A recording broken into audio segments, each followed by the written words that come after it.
नमस्कार दोस्तों, स्वागत है आप सब लोगों का आज के इस वीडियो लेक्चर में। आज हमारा टॉपिक रहेगा ग्रेड थर्ड साइंस के लिए लेवल 2 में जीवों में जनन तथा जैव रासायनिक चक्र, इससे संबंधित महत्वपूर्ण प्रश्नों को हम लोग डिस्कस करेंगे। ये प्रश्न आपके लगभग एनसीईआरटी की बुक्स पर आधारित रहेंगे। जैव रासायनिक चक्रण का जो टॉपिक है उसमें आप सब लोग नाइट्रोजन चक्र जो है वो बहुत डिटेल से पढ़ लीजिएगा। हालांकि जो जैव रासायनिक चक्रण के टॉपिक से आए हुए प्रश्न हैं, अगर हम उनमें देखें तो बिल्कुल सामान्य प्रश्न पूछे जा रहे हैं, कोई बहुत कठिन प्रश्न नहीं है। जो पूछे गए प्रश्न वो मैं आपके लिए लेकर के आया। ठीक है, बाकी आप लोग नाइट्रोजन चक्र को बहुत अच्छे से पढ़ लीजिएगा।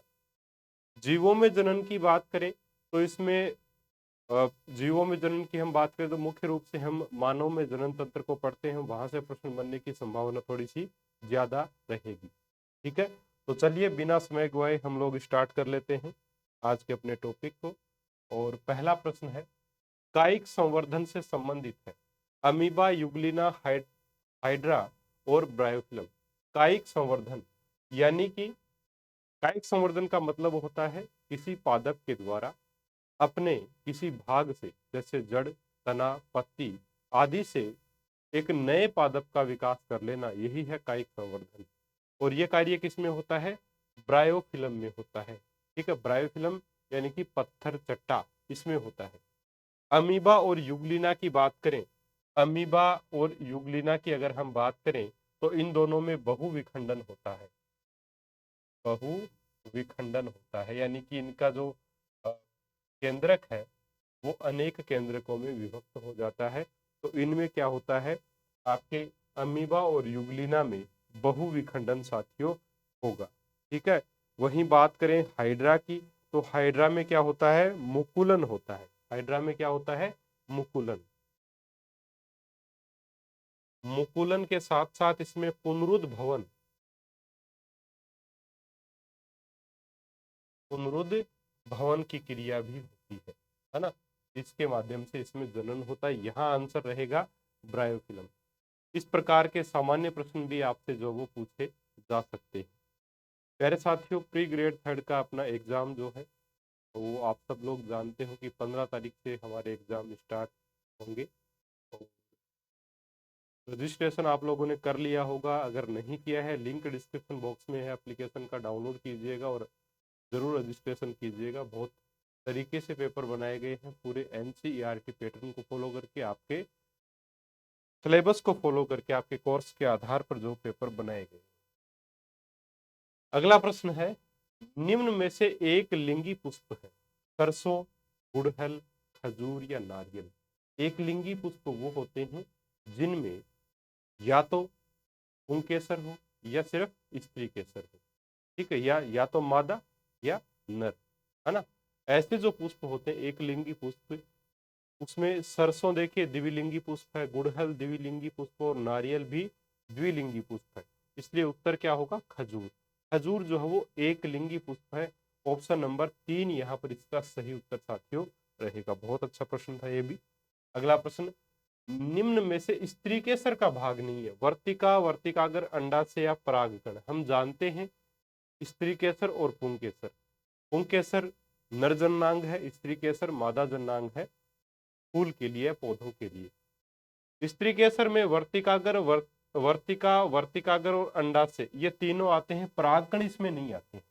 इसलिए आपका सही आंसर क्या होगा? स्त्री केसर का भाग नहीं है। तो परागकण जो है वो स्त्री केसर का भाग नहीं है। बाकी वर्तिका, वर्तिकागर और आपका जो अंडाशय है ये स्त्री केसर के भाग रहेंगे। ठीक है साथियों, चलिए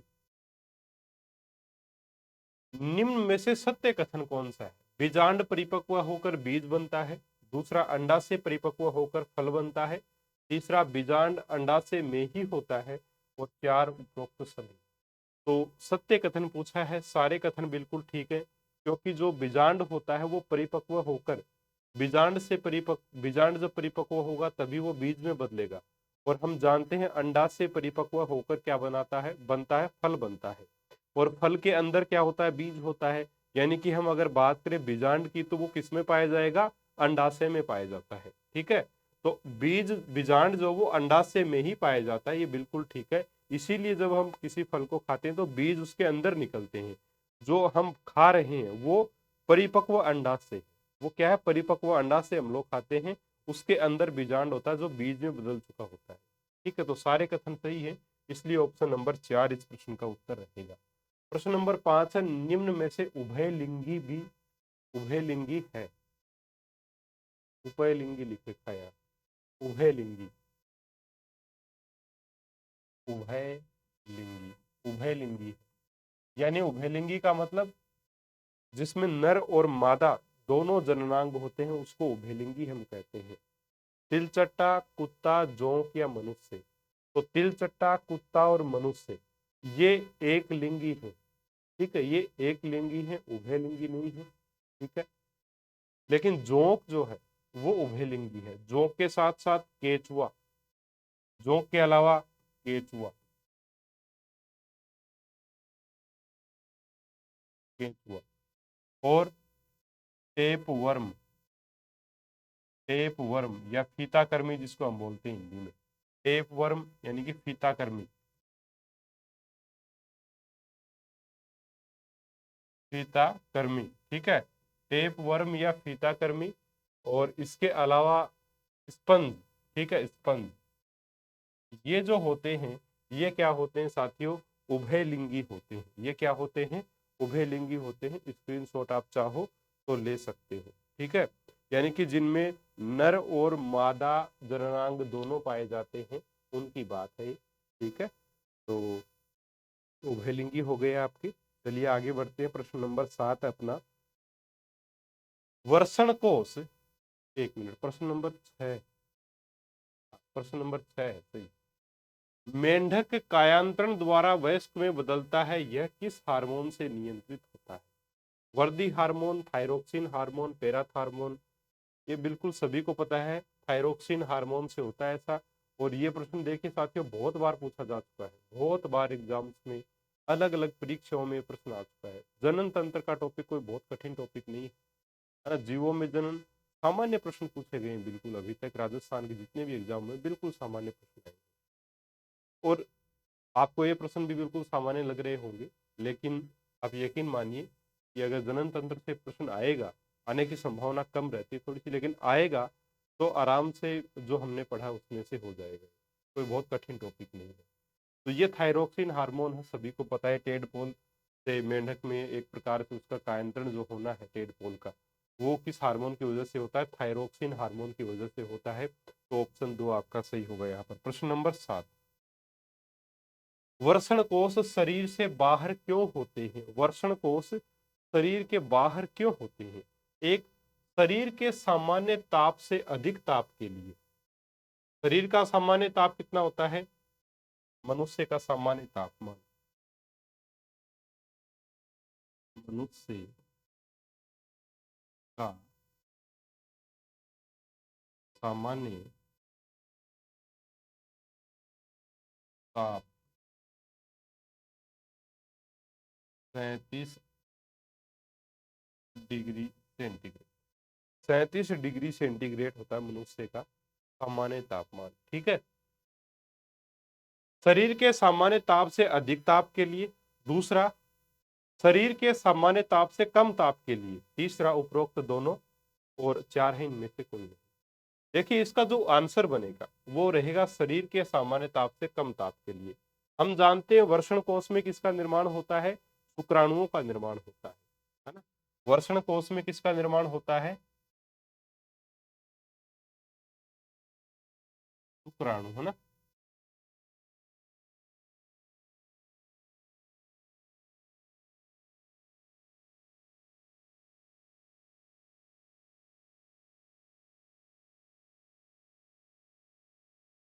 शुक्राणुओं का निर्माण होता है ना वर्षण कोश में। और हम जानते हैं शुक्राणु निर्माण के लिए जो हमारे शरीर का सामान्य तापमान होता है उससे कम तापमान की आवश्यकता होती है। यानी कि वर्षण कोश इसलिए बाहर होता है क्योंकि शरीर का तापमान होता है 37 डिग्री सेंटीग्रेड, यानी कि वो ज्यादा होता है, उससे कम तापमान की आवश्यकता होती है शुक्राणु निर्माण के लिए।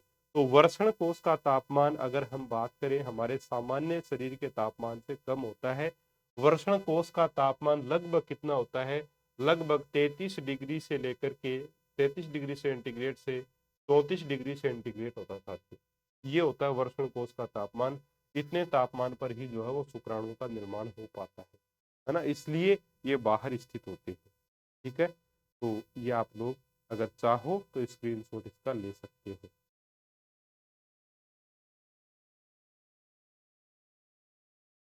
चलिए, शुक्राणुओं का निर्माण होता है नर जर्म कोशिकाओं द्वारा। अब देखिए, हमने वृषण कोश तो पढ़ लिया कि वृषण कोश में शुक्राणुओं का जन्म होता है या शुक्राणु बनते हैं, लेकिन शुक्राणुओं का निर्माण कोशिकाओं के हिसाब से वृषण कोश में भी बात करें तो किस में होता है? नर जर्म कोशिका द्वारा, यानी स्पर्मेटोगेनिक सेल के द्वारा, या सर्टोली कोशिकाओं द्वारा, या लेडिंग कोशिकाओं के द्वारा, या इनमें से कोई नहीं, है ना। तो देखिए, इसका सही उत्तर बनेगा नर जर्म कोशिकाओं के द्वारा। नर जर्म कोशिका स्पर्मेटोगेनिक सेल्स के द्वारा ऐसा होता है, शुक्राणुओं का निर्माण होता है। सर्टोली कोशिकाओं के द्वारा क्या होता है? शुक्राणुओं का पोषण होता है। शुक्राणुओं का पोषण किसके द्वारा होता है? सर्टोली कोशिकाओं के द्वारा होता है। ठीक है, बात करें लेडिंग सेल्स की तो इसके द्वारा, इन कोशिकाओं के द्वारा एंड्रोजन हार्मोन, एंड्रोजन या एंड्रोजन में भी कौन सा एंड्रोजन? टेस्टोस्टेरोन, टेस्टोस्टेरोन, टेस्टोस्टेरोन मुख्य रूप से कौन सा एंड्रोजन हार्मोन? टेस्टोस्टेरोन हार्मोन स्रावित होता है लेडिंग सेल्स के द्वारा। ठीक है, तो ये प्रश्न तो बहुत बार पूछा जा चुका है कि टेस्टोस्टेरोन हार्मोन या एंड्रोजन हार्मोन जो कि नर जनन हार्मोन है, किन किन कोशिकाओं से स्रावित होता है? तो लेडिंग सेल्स के द्वारा। इनको हिंदी में अंतराली कोशिकाएं, अंतराली कोशिकाएं, अंतराली कोशिकाएं, क्योंकि बहुत बार अंतराली कोशिकाएं भी दिया गया ऑप्शन में, लेडिंग सेल्स नहीं दिया गया है। अंतराली कोशिकाएं, अंतराली कोशिकाओं से जो है वो आपके टेस्टोस्टेरोन हार्मोन का निर्माण होता है। ठीक है, चाहो तो इसका स्क्रीनशॉट आप लोग ले सकते हैं।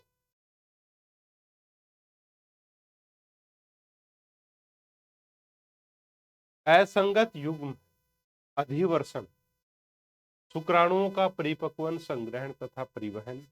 दूसरा, शुक्रवाहिका अधिवर्षण को शुक्राशय से जोड़ती है। तीसरा, प्रोस्टेट ग्रंथि शुक्राणुओं को गति व पोषण प्रदान करती है। और चार है इनमें से कोई नहीं। असंगत युग्म यानी कि जो गलत युग्म है वो छांटना है, गलत जो जोड़ा है वो छांटना है। यहां हम देखें अधिवर्षण की बात करें तो बिल्कुल सही है, शुक्राणुओं को परिपक्व करने का, उनको संग्रह करके उनके परिवहन का कार्य जो अधिवर्षण के द्वारा किया जाता है। और ये जो संग्रहण है ये क्या होता है? अस्थायी संग्रहण बोलते हैं इसको। ये थोड़ी है कि अपने पास ही भाई शुक्रा जो वर्षण कोश है, वर्षण है, उसने तो शुक्राणु बनाए और अधिवर्षण उनको स्थायी तौर पे रख लेगा, ऐसा पॉसिबल ही नहीं है। अस्थायी संग्रहण इसमें होता है। ठीक है, उसके बाद में परिवहन भी इसके द्वारा किया जाता है। कहाँ से परिवहन करता है अधिवर्षण? शुक्रवाहिका के द्वारा। तो अधिवर्षण को शुक्राशय से शुक्रवाहिका जोड़ती है, शुक्रवाहिका से शुक्राणु आते हैं, फिर शुक्राशय में आ जाते हैं। ठीक है, जहाँ इसमें कुछ और पदार्थ मिलते हैं। फिर प्रोस्टेट ग्रंथि क्या करती है? शुक्राणुओं को गति प्रदान करती है, स्पीड देती है ना, गति प्रदान करती है और पोषण भी प्रदान करती है। तो ये सारे ठीक है। ऑप्शन नंबर 4 इस प्रश्न का आंसर रहेगा आपका, सारे बिल्कुल सही। ठीक है, इसमें तो कुछ ऐसा स्क्रीनशॉट लेने लायक है नहीं। अगला प्रश्न देख लेते हैं, प्रश्न नंबर 10। प्रोस्टेट ग्रंथि से स्रावित सफेद पदार्थ होता है, अम्लीय, क्षारीय, उदासीन या इनमें से कोई नहीं। देखिए, ये जो प्रश्न है, प्रोस्टेट ग्रंथि से स्रावित सफेद पदार्थ, इसकी अगर हम बात करें तो अलग अलग बुक्स में ये अलग अलग दिया गया है। अम्लीय भी दिया गया है, क्षारकीय भी दिया गया है, लेकिन एनसीईआरटी की बात करें जिसके ऊपर हमें फोकस करना है, उसमें क्षारकीय दिया गया। क्षारकीय प्रकृति का ये होता है, हल्का क्षारीय प्रकृति का होता है। तो ऑप्शन बी यहाँ पर आपका सही आंसर साथियों बनेगा। और अच्छा प्रश्न है एग्जाम की दृष्टि से। और ये जो सफेद पदार्थ है, जो वीर्य होता है, उसका 15 से 20% भाग जो वो तैयार करता है। ठीक है, अगला प्रश्न, नर में मूत्र मार्ग को चिकनाहट प्रदान करने वाली ग्रंथि कौन सी है? बल्बो यूरिथल ग्रंथि, प्रोस्टेट ग्रंथि, बार्थोलिन ग्रंथि या उपरोक्त सभी? तो नर में मूत्र मार्ग को चिकनाहट प्रदान करने वाली, तो ये है आपकी बल्बो यूरेथल ग्रंथि। ठीक है, बार्थोलिन ग्रंथियां महिलाओं में होती है, योनि में होती है। यह भी यही कार्य करती है, चिकनाहट श्लेष्मा स्राव करने का कार्य करती है बार्थोलिन ग्रंथि भी, है ना। और बल्बो यूरेथल ग्रंथि नर में होती है, ये भी यही कार्य करती है। तो ऑप्शन एक यहाँ सही होगा, नर में पूछा है इसलिए ऑप्शन एक सही है। ठीक है, चलिए, मादा में प्राथमिक जनन अंग होता है, गर्भाशय, अंडाशय, योनि या अंडवाहिनी? मादा में प्राथमिक जनन अंग होता है। प्राथमिक जनन अंग की बात करें तो पुरुष में प्राथमिक जनन अंग, नर में या पुरुष में क्या होता है? वृषण। ठीक है, वृषण। क्यों होता है वृषण? क्योंकि वृषण से किसका निर्माण होता है? शुक्राणु का, शुक्राणुओं का निर्माण।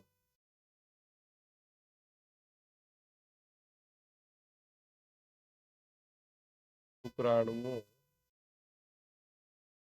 का निर्माण। ठीक है, इसलिए जो है ये प्राथमिक जनन अंग है नर का। ठीक है, पुरुष का। महिलाओं में, जहां पुरुष में शुक्राणु होते हैं, महिला में क्या होते हैं? अंडाणु। और अंडाणु निर्माण कहाँ होता है? अंडाशय में होता है। तो प्राथमिक अंग कौन होगा? सीधा सीधा अंडाशय, अंडाणु निर्माण। ठीक है, बस यही आंसर है इसका, ऑप्शन नंबर 2 अंडाशय। ठीक है, अगला हमारा प्रश्न है प्रश्न नंबर 13। प्रश्न नंबर 13 है, अंडाशय के लिए सही नहीं है। पहला, उपकला उत्तक, उत्तम लिखा हुआ है यहाँ पे, उपकला उत्तक। उपकला उत्तक का आवरण इस पर पाया जाता है। अंडाशय की ग्रेफियन पुट्टिकाओं द्वारा एस्ट्रोजन हार्मोन स्रावित किया जाता है। जारी किया जाता है, बस इतना ही है। ठीक है, उसके बाद तीसरा ऑप्शन है, ग्रेफियन पुट्टिकाएं अंडे के उत्सर्जन के बाद कार्पस ल्यूटियम में परिवर्तित हो जाती हैं। और चौथा ऑप्शन है, इनमें से कोई नहीं। देखिए, अंडाशय के लिए सही नहीं है, ये अपना प्रश्न है। उपकला उत्तक का आवरण इसके ऊपर पाया जाता है, बिल्कुल सही बात है। एपिथेलियम उत्तक इस पर पाया जाता है, उपकला उत्तक इसके ऊपर पाया जाता है। उपकला उत्तक का पतला आवरण पाया जाता है, पतला आवरण आवरण पाया जाता है, और वो भी कैसा? पतला आवरण पाया जाता है। ठीक है, सही बात है। दूसरा कथन, अंडाशय की ग्रेफियन पुट्टिकाओं के द्वारा एस्ट्रोजन हार्मोन स्रावित होता है, जिसको नारी विकास हार्मोन, नारी विकास हार्मोन, नारी विकास हार्मोन, ठीक है, कहा जाता है। इसे सुंदरता का हार्मोन, सुंदरता का हार्मोन भी कहते हैं। महिलाओं में जो लैंगिक लक्षण, गौण लैंगिक लक्षण होते हैं प्रदर्शित, वो इसी एस्ट्रोजन की वजह से होते हैं। ठीक है, और वो जब गौण लैंगिक लक्षण प्रदर्शित होते हैं, तब महिला जो है वो और भी आकर्षक लगने लगती है। इसीलिए इसे सुंदरता का हार्मोन भी साथियों कहा गया है, नारी विकास हार्मोन कहा गया। ठीक है, तीसरा है, ग्रेफियन पुट्टिकाएं अंडे के उत्सर्जन के बाद कार्पस ल्यूटियम में परिवर्तित हो जाती हैं। ये जो ग्रेफियन पुट्टिकाएं, इनसे अंडोत्सर्ग हो गया, यानी कि अंडे का उत्सर्जन हो गया। क्योंकि ये जाहिर सी बात है, अंडे का उत्सर्जन अंडाशय से होता है। अंडाशय में ग्रेफियन पुट्टिकाएं पाई जाती हैं, जिससे एस्ट्रोजन स्रावित होता है और अंडे का उत्सर्जन होता है। जब अंडे का उत्सर्जन होता है, तो ये जो ग्रेफियन पुट्टिकाएं हैं, यही पीले रंग की ग्रेफियन पुट्टिकाएं पीले रंग के कार्पस ल्यूटियम में बदल जाती हैं। और कार्पस ल्यूटियम जो, उससे कौन स्रावित होता है? प्रोजेस्टेरोन हार्मोन स्रावित होता है, गर्भ हार्मोन जिसको हम वो स्रावित होता है। अगर अंडे का निषेचन हो जाता है तब तो क्या होता है, ग्रेफिन जो ये का ऊपर ल्यूटियम जो आपका बना है यहाँ पर, ये आगे परिवर्धित होगा, है ना। और अगर नहीं होता है तो ये भी बिल्कुल समाप्त हो जाता है, गर्भ हार्मोन फिर एक प्रकार से नहीं होता। एक बार दोबारा से वही ग्रेफिन पुट्टिकाओं के द्वारा एस्ट्रोजन स्रावित होता है, वही सारी चीजें चलती रहती हैं, है ना। इसको रजोधर्म भी हम लोग कहते हैं। तो ग्रेफिन पुट्टिकाएं अंडे के उत्सर्जन के बाद कार्पस ल्यूटियम में परिवर्तित हो जाती हैं, ये भी ठीक है। यहाँ सारे कथन सही है, इसलिए इनमें से कोई नहीं, ये आपका आंसर जो वो हो जाएगा ऑप्शन नंबर 4। ठीक है, चाहो तो आप इसका स्क्रीनशॉट ले सकते हो। चलिए ये भी लिख देते हैं, प्रोजेस्टेरोन। प्रोजेस्टेरोन हार्मोन इसी से स्रावित होता है, इसे गर्भ हार्मोन कहते हैं। क्या कहते हैं? गर्भ हार्मोन, प्रेगनेंसी हार्मोन किसको कहा जाता है? पूछा जा चुका है प्रश्न, प्रोजेस्टेरोन को कहा जाता है। ठीक है,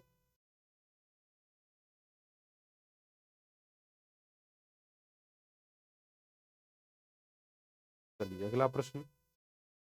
निम्न में से असंगत युग्म है? गर्भ हार्मोन, रिलैक्सिन हार्मोन, अंडवाहिनी, निषेचन क्रिया स्थल, placenta, progesterone hormone.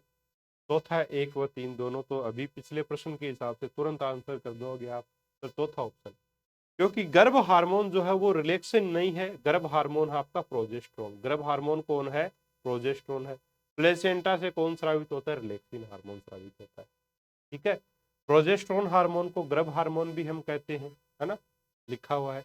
Placenta, placenta से भ्रूण को अतिरिक्त पोषण प्राप्त होता है, पहली बात। दूसरी बात, इससे शिशु जन्म के समय प्लेसेंटा से रिलैक्सिन नामक हार्मोन स्रावित होता है, जो श्रोणि मेखला के प्यूबिक सिम्फाइसिस जोड़ को फैला देता है ना, जिससे शिशु जन्म जो वो सुगम हो जाता है, महिला को दर्द थोड़ा सा कम होता है, इसीलिए इसका हार्मोन का नाम भी रिलैक्सिन हार्मोन है ना। तो ऑप्शन नंबर 4 इसमें सही होगा।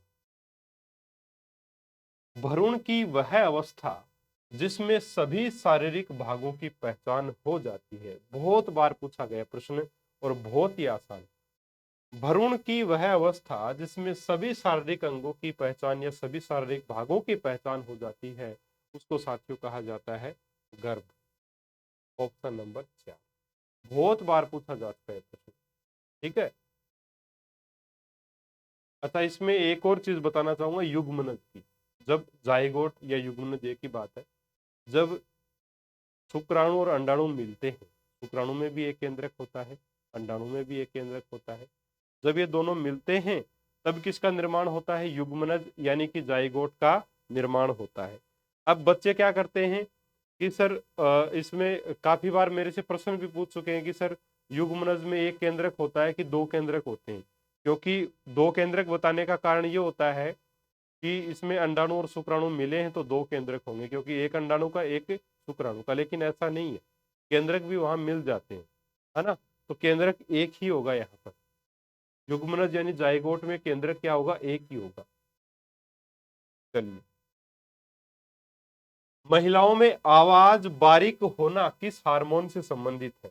जैसे पुरुषों में आवाज भारी होना टेस्टोस्टेरोन से संबंधित है, दाढ़ी मूंछ का आना टेस्टोस्टेरोन से संबंधित है, उसी प्रकार महिलाओं में आवाज का बारीक होना किस हार्मोन से संबंधित है? Oestrogen, progesterone, testosterone, relaxin. अब देखिए टेस्टोस्टेरोन तो हो नहीं सकता, महिलाओं में स्रावित ही नहीं होता, पुरुषों में होता है ना, नर जनन अंगों से संबंधित है, या नर में जो लैंगिक लक्षण है उससे संबंधित है। रिलैक्सिन हार्मोन की, रिलैक्सिन हार्मोन की थोड़ा रिलैक्सिन सही नहीं लिखा गया, रिलैक्सिन हार्मोन है ना। रिलैक्सिन हार्मोन की अगर हम बात करें, अभी हमने बात की कि ये शिशु जन्म को सुगम बनाता है, प्लेसेंटा द्वारा स्रावित होता है। प्रोजेस्टेरोन हार्मोन जो है वो जो आपका क्या है? गर्भ हार्मोन है। ये क्या है?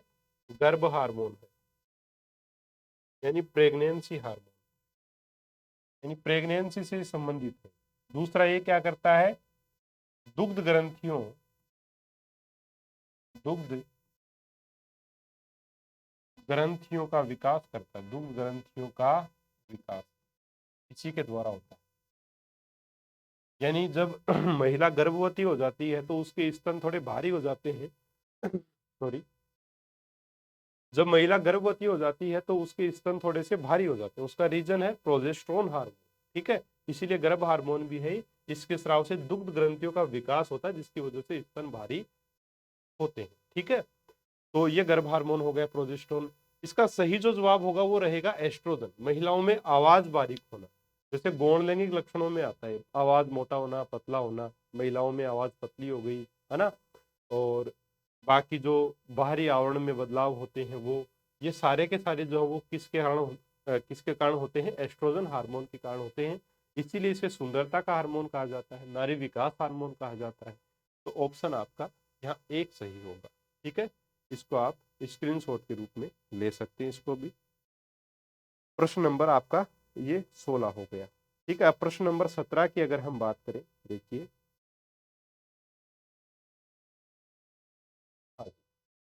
मादा में यौनारंभ का परिवर्तन है। थैलारकी, प्यूबार्की, मीनाक्सी नहीं, ये मिनार्की है। Menarche, menarche. ठीक है, थैलारकी, प्यूबार्की, मिनार्की, उपरोक्त सभी। तो यौनारंभ यानी कि जब मादा में यौवन आरंभ होता है तो क्या क्या चीजें होती हैं वो पूछा है। तो थैलारकी यानी कि प्यूबार्की और मिनार्की, ये सारी की सारी चीजें होती हैं। थैलारकी मतलब स्तनों का विकास, स्तनों का विकास, बिल्कुल सही बात है, यौनारंभ में हो जाता है, होने लगता है। ठीक है, प्यूबार्की जननांगों पर, जननांगों पर या जनन अंगों पर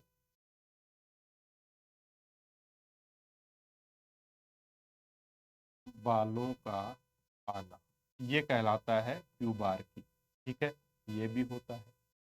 मीनार्की रजोधर्म, रजोधर्म शुरू होना क्या कहलाता है? मीनार्की शुरू होना।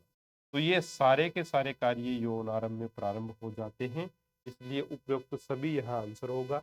इनके बारे में आपको नहीं पता था, स्क्रीनशॉट जरूर लीजिएगा, बहुत ही इंपॉर्टेंट है। कोई भी एक शब्द इनमें से पूछा जा सकता है।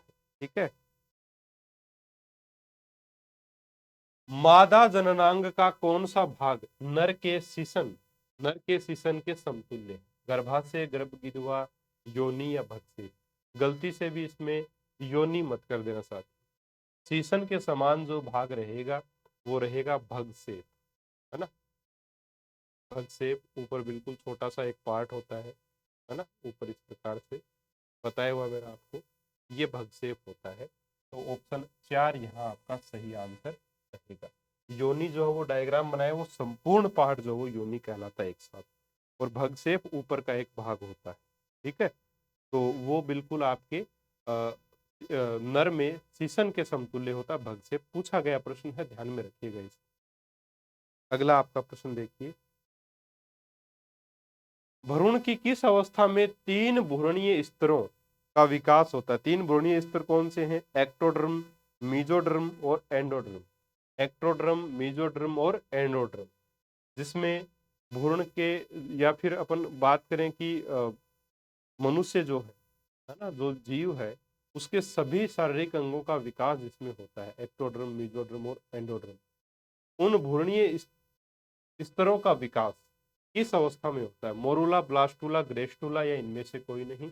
तो ग्रेस्टूला में होता है साथियों, ग्रेस्टूला भवन। ऑप्शन नंबर 3 यहाँ आपका सही आंसर जो साथियों रहेगा, ऑप्शन नंबर 3।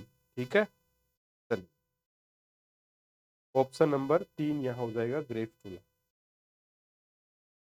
अगला प्रश्न देखते हैं, प्रश्न नंबर 20।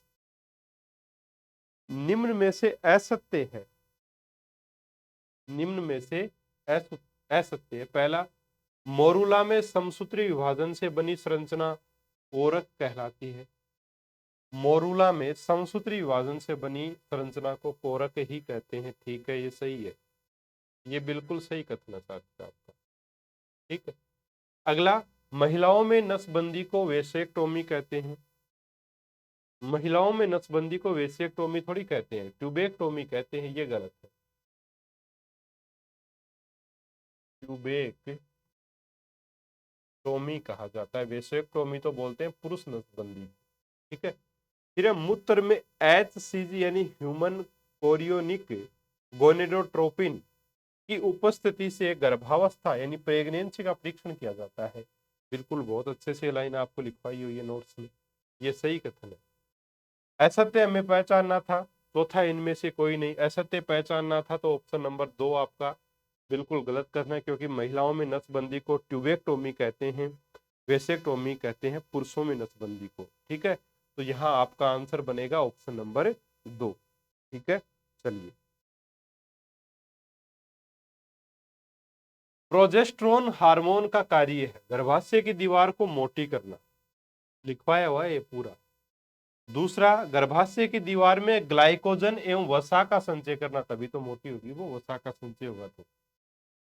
यानी कि पहली बात सही है तो दूसरी भी सही है। तीसरा, गर्भाशय की दीवार में रुधिर की मात्रा को बढ़ाना, ये भी क्रिया होगी। प्रोजेस्टेरोन हार्मोन गर्भ हार्मोन कहलाता है ना, प्रेगनेंसी हार्मोन कहलाता है। तो ये जितने भी कार्य हैं प्रेगनेंसी में इंपॉर्टेंट है, तो सारे के सारे कार्य प्रोजेस्टेरोन हार्मोन के द्वारा किए जाते हैं। गर्भाशय की दीवार को मोटी करना, किस किस प्रकार से, ग्लाइकोजन एवं वसा के संचय से। उसके बाद में गर्भाशय की दीवार में रुधिर की मात्रा को बढ़ाने का कार्य भी इसी का होता है। तो उपरोक्त सभी यहाँ आपका आंसर बनेगा। पूछा गया प्रश्न है, आरआरबी में मेरे हिसाब से पूछा गया था ये प्रश्न, तो ध्यान रखिएगा, एसएससी या आरआरबी। अगला प्रश्न, निम्नलिखित में से कौन सा नाइट्रोजन चक्र का भाग नहीं है?